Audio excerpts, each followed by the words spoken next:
I think I can remember how it started. Faintly, but I can. When I was surfing the web looking for some creepy, interesting lore, I found a really fascinating volume consisting of a being titled Slender Man. I loved the idea. I loved everything about it. I soon became obsessed. I am an avid, I guess you could say, artist. I draw, well, used to draw a lot. Every one of my drawings contained Slender Man. Even the doodles on my schoolwork depicted the tendril, covered suit-wearing man thing. I began making my own interpretations of him. My own version. My Slender Man. He was about 8 feet tall.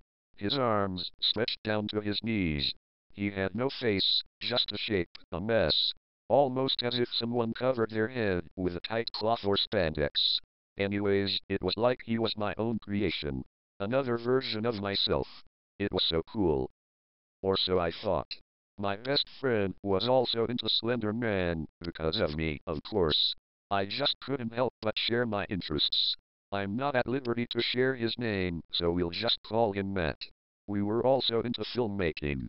Naturally, we thought Slender Man would be a superb topic. We spent the entire summer working on this film. We called it Suit. I played my beloved creation as I owned a tuxedo, and I also had a tuxedo morph suit, perfect for the fat mess. We were ecstatic and relieved when we finally finished. A month of script developing and 2 months of filming paid off. It was great. Everyone we showed it to loved it. Unfortunately, this made me even more obsessed with my suit-bearing counterpart. Months later, I was reviewing our movie, because I wanted to make a sequel, and I was finding the main highlights of the film, so I could continue them in the sequel. It was late, and I had to constantly rub the tired out of my eyes.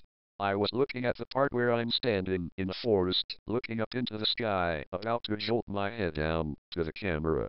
That's about when I noticed him. I couldn't believe my eyes. I peered at my monitor screen and wiped it off to make sure it wasn't just a trick of the light or something like that. But it wasn't.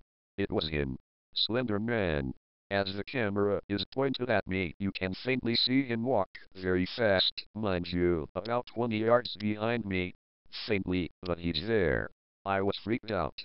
That's about when I dropped the obsession and got rid of anything that reminded me of him. I forgot about him. I was living normally. For the time being, which was a little over 2 weeks, I started noticing things. Every picture I took on my phone, camera, or any other person's camera, I saw him. In a crowd, behind a building, in an alleyway, anywhere. But that wasn't the scary part. In each picture, respective to time, he'd be closer to me. For example, the first picture I noticed him in, he was about 50 to 60 feet away. A month later, he'd be about 20. And then I'd see him in person. He'd follow me, he'd show up where I was going, before I got there. As if he knew what I was thinking. All the time. I'd have dreams about him. In one, I was in the same patch of woods as in the movie I made. I was dressed as him, and I was walking through the woods to get home. But I could hear him behind me. Footsteps, and then the darkness cast over everything as he approached. Then he got me, and I'd wake up. I forgot about it until the next night, when I remembered it and hoped I didn't have it again. I wrote it down in a dream journal so I would remember it. I was writing every detail until sleep overcame me. And I had it again. But this time, he talked to me. I couldn't make out what he said though. And then, I woke up. I was so happy it was a dream. But it wasn't. I turned over to write it in my journal. To my horror, the dream I had previously written down was circled and crossed out with 2 lines, like an X. Underneath it, it said the following. I am what you are. I am what you aren't. I am what you hate. I am what you love. I'm always near. I'm always below. I'm always here. I'm always above. But don't run away, for I will pursue. I'm the man in the suit, coming to get you. After I read this, I was petrified. I just stayed in my room. I didn't move, eat, sleep, or anything. And then he came. I told him I wasn't afraid, because I knew him. I created what he was, and I could defeat him. Turns out, he was his own being now.